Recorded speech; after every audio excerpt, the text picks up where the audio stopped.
ওয়া নাখতারতুকা ফাসতামি' লিমা ইউহা, আমি তোমাকে নবী হিসাবে বেছে নিয়েছি, সুতরাং কান পেতে কান লাগায়া ওহির কথাগুলা শোনো। কি কথা?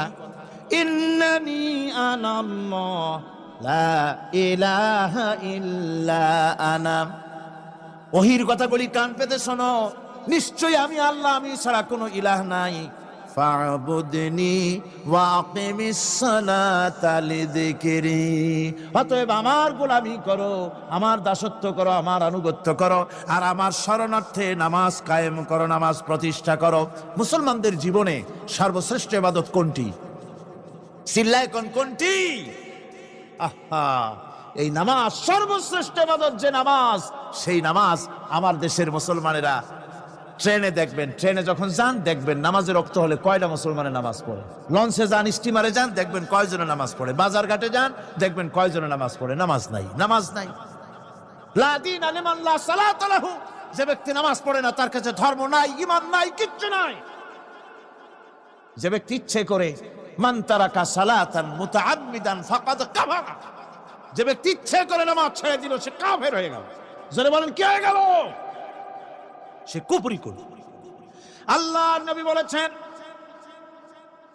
যে ব্যক্তি ইচ্ছে করে নামাজ ছেড়ে দেয়, আল্লাহ রাব্বুল আলামিন আর তার রাসূলের সাথে তার সমস্ত সম্পর্ক ছিন্ন হয়ে যায়, কোনো সম্পর্ক আর থাকে না। এই নামাজ, নামাজ রাসূল কারীম ইন্তেকালের সময় শেষ কথা বলেছেন, স্ত্রীর কথা না, মেয়ের কথা না, আত্মীয়দের কথা না, জীবনের শেষ কথা সালাত, আসসালাতু মা মালাকাত আইমানুকুম, নামাজ, নামাজ।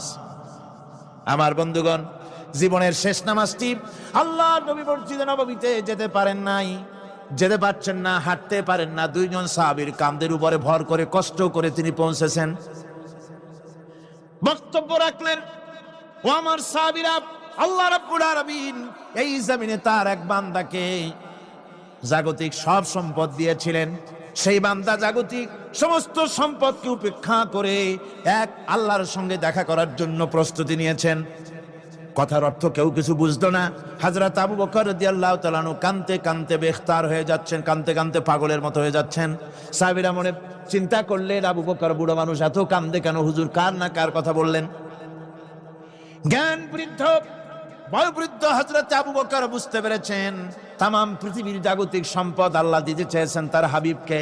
তার হাবিব সমস্ত সম্পদকে উপেক্ষা করে মাওলার সঙ্গে দিদার করার জন্য প্রস্তুতি নিয়েছেন। তার মানে হলো অতি বিলম্বে আমরা সাহাবীরা রাসূলের থেকে জনমের মতো এতিম হয়ে যাব।